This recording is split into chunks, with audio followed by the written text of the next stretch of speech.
అందరికీ నమస్కారం అండి. నేను ఇక్కడ కొత్తగా వచ్చాను. ఉషా రామచంద్ర గారికి ఇట్లా ఇద్దరు ముగ్గురుకి తెలుసు, మిగతా వాళ్ళు కొత్తగా చూస్తున్నాను. అందరికీ నమస్కారం. ఇక్కడికి వచ్చిన తర్వాత మనం ఇక్కడ పరిస్థితులు అన్నీ అవగాహన చేసుకున్న తర్వాత కలెక్టర్ గారితో డిస్కస్ చేసి ఈ రాబోయే రోజుల్లో మనకి ముఖ్యమైనటువంటి పాల ఉత్పత్తి ఏదైతే ఉందో దాన్ని రాబోయే 4 సంవత్సరాల్లో రెట్టింపు చేయాలనే ధ్యేయంతో రకరకాల స్కీమ్స్ ఇటువంటి అన్నిటినీ మనం ఉపయోగించుకొని రాబోయే 4 సంవత్సరాల్లో కూడా ఇప్పుడు ఎంతైతే ఉత్పత్తి ఉందో అంతకు రెట్టింపు రావాలి అనే ఉద్దేశంతో మనం కొన్ని కార్యక్రమాలు చేపట్టాము. అందులో భాగంగా తొలి దశగా మనం రాయలసీమలో పాల విప్లవానికి నాంది అనంత పాలధార అనేటువంటి కార్యక్రమం తీసుకోవడం జరిగింది. దాంట్లో భాగంగా అనంతపురం జిల్లా పశుసంవర్ధక శాఖ మరియు ఆంధ్రప్రదేశ్ పశుగణాభివృద్ధి శాఖ ఆధ్వర్యంలో రాయలసీమ జిల్లాలోనే చరిత్రలో తొలిసారిగా అనంత పాలధార పాల ఉత్పత్తి పోటీలు 2026 నిర్వహిస్తున్నాము.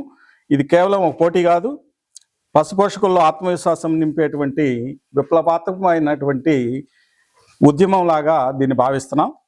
ఎండలు, కరువు, పరిమిత వనరులు ఉన్నప్పటికీ రాయలసీమ పాల ఉత్పత్తిలో వెనకబడాల్సినటువంటి అవసరం లేదని భావించి శాస్త్రీయ పద్ధతులు, మెరుగైన జాతులు, సమతుల్య పోషణ మరియు అనేక ఇతర శాస్త్రీయ విధానాల ద్వారా అధిక పాల దిగుబడి సాధ్యమని నిరూపించడానికి ఈ కార్యక్రమాన్ని ఒక సాధనంగా తీసుకోవడం జరిగింది. రాబోయే 4 సంవత్సరాల్లో ఇప్పుడు ఉండేటువంటి పాల ఉత్పత్తిని రెట్టింపు చేయటమే ధ్యేయంగా స్వల్పకాలిక లక్ష్యాలు, మధ్యకాలిక లక్ష్యాలు, దీర్ఘకాలిక లక్ష్యాలు 3 లక్ష్యాలని మేము రచించుకున్నాము.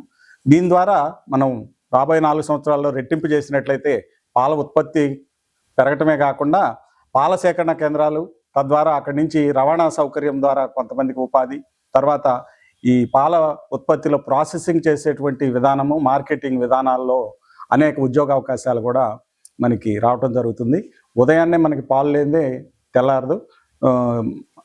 వాస్తవంగా మనం చెప్పాలంటే వ్యవసాయ అనుబంధ శాఖలు అంటూ ఉంటాం, కానీ నేనేమంటానంటే పశుసంవర్ధక శాఖ, దాని అనుబంధ శాఖలు అనాలి. ఎందుకంటే వ్యవసాయం అనేది మనిషి నేర్చుకోక ముందు పశుపోషణ అనేది స్టార్ట్ అయింది.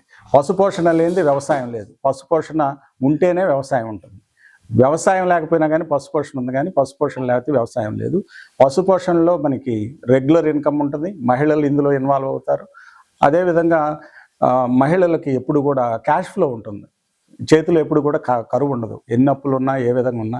అదేవిధంగా పాడి పరిశ్రమలో ఇంతవరకు ఒక ఆత్మహత్య కూడా మన భారతదేశం లేదని పార్లమెంట్లోనే గౌరవ వ్యవసాయ శాఖ మంత్రులు ఇటీవల ప్రకటించున్నారు.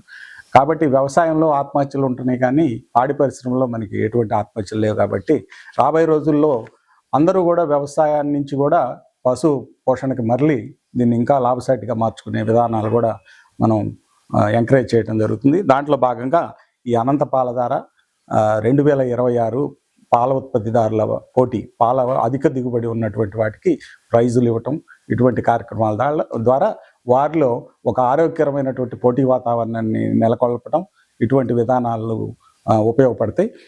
ఇందులో భాగంగా ఈ పోటీల్లో రైతులు అధిక పాల ఉత్పత్తి లక్ష్యాన్ని, కృత్రిమ గర్భధారణ, జాతి మెరుగుదలపై నమ్మకాన్ని, పశువుల ఆరోగ్యం పోషణపై అవగాహనను, మహిళా పశుపోషకుల చురుకైన భాగస్వామ్యాన్ని బలంగా పెంపొందించాలని దీని యొక్క కార్యక్రమం యొక్క ముఖ్య ఉద్దేశం.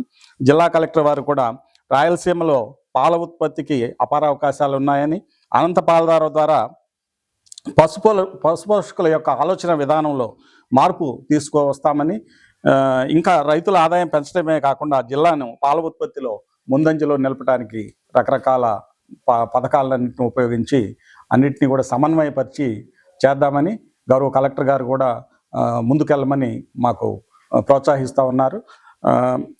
తర్వాత పాల ఉత్పత్తి పెరిగితే రైతు ఆదాయం పెరుగుతుంది, రైతు ఆదాయం పెరిగితే గ్రామీణ ఆర్థిక వ్యవస్థ బలపడుతుంది.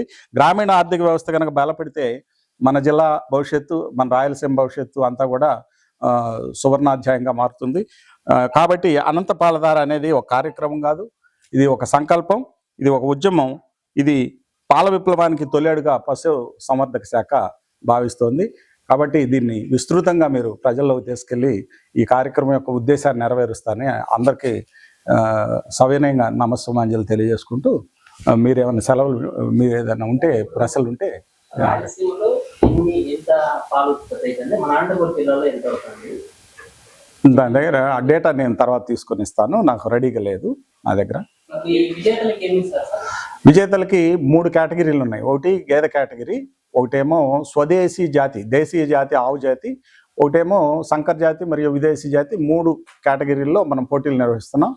మొదటి ప్రైజ్ కింద ప్రతి కేటగిరీలో కూడా 15,000, రెండో ప్రైజ్ కింద 10,000, మూడో ప్రైజ్ కింద 5,000, అంటే ఒక్కొక్క కేటగిరీలో 30,000 ఉంది. ఈ కూడా మీకు పాంప్లెట్లు కూడా ఇవ్వటం జరుగుతుంది. సో 3 కేటగిరీల్లో 30,000 కాడికి 90,000 ప్రధాన ప్రైజులు ఉన్నాయి. తర్వాత పార్టిసిపేట్ చేసిన వాళ్ళందరికీ కూడా మనం కొన్ని చిన్న చిన్న కాంప్లిమెంటరీ ప్రైజెస్ ఇంకో ₹1,00,000 దగ్గర కూడా మనం ఇస్తున్నాము. వాటికి మినరల్ మిక్చర్లు కానీ, లేకపోతే టానిక్లు కానీ, కాల్షియం టానిక్లు కానీ, ఇటువంటి బకెట్స్ ఇట్లాంటివి ఇస్తున్నాము వాళ్ళకి ఉపయోగపడేవి రోజువారీగా. అదేవిధంగా అక్కడ కార్యక్రమానికి కావాల్సినటువంటి ఏర్పాట్లు కూడా అన్నీ చేసాము. ఆగుతోటిపల్లి గ్రామంలో వారికి కావాల్సినటువంటి పశుగ్రాసాన్ని కూడా మేము అందుబాటులో పెట్టాము. వాటికి నీటి వసతి కూడా కల్పించాము. అట్లానే వచ్చేటువంటి రైతులకి, సందర్శకులకి కూడా తాగునీటి సౌకర్యాన్ని అన్నింటినీ కల్పించాము.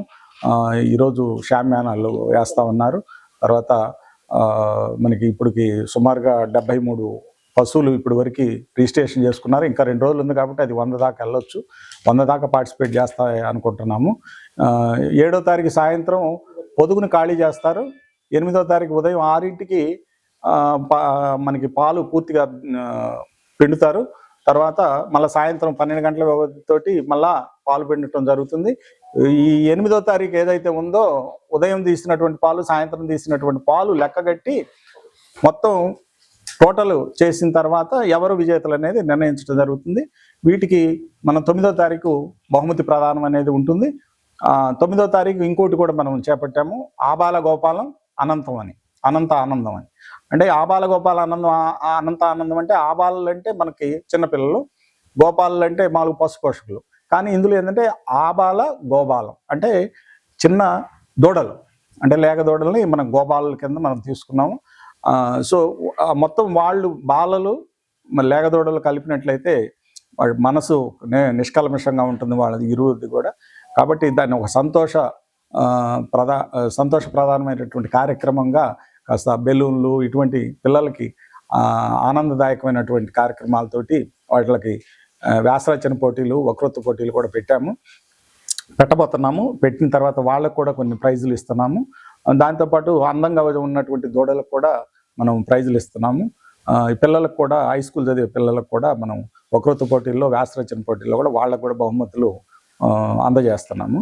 ఆ కార్యక్రమం 9వ తారీఖు ఉంటుంది. అదే రోజు మనకి గర్భానికి సంబంధించినటువంటి సమస్యలు ఏదైనా ఉంటే, తిరగకట్టేటువంటి సమస్యలు, ఇటువంటి పశువులను కూడా చూసి ఆ రోజు ఈ తిరగకట్టకుండా మనకి ఎక్కువగా ఫెర్టిలిటీ తెచ్చేటువంటి కార్యక్రమం చేసినట్లయితే మనకి ఎక్కువ దూడలు వస్తాయి, ఎక్కువ ఈతలు వస్తాయి, కాబట్టి ఎక్కువ పాలు వస్తాయి.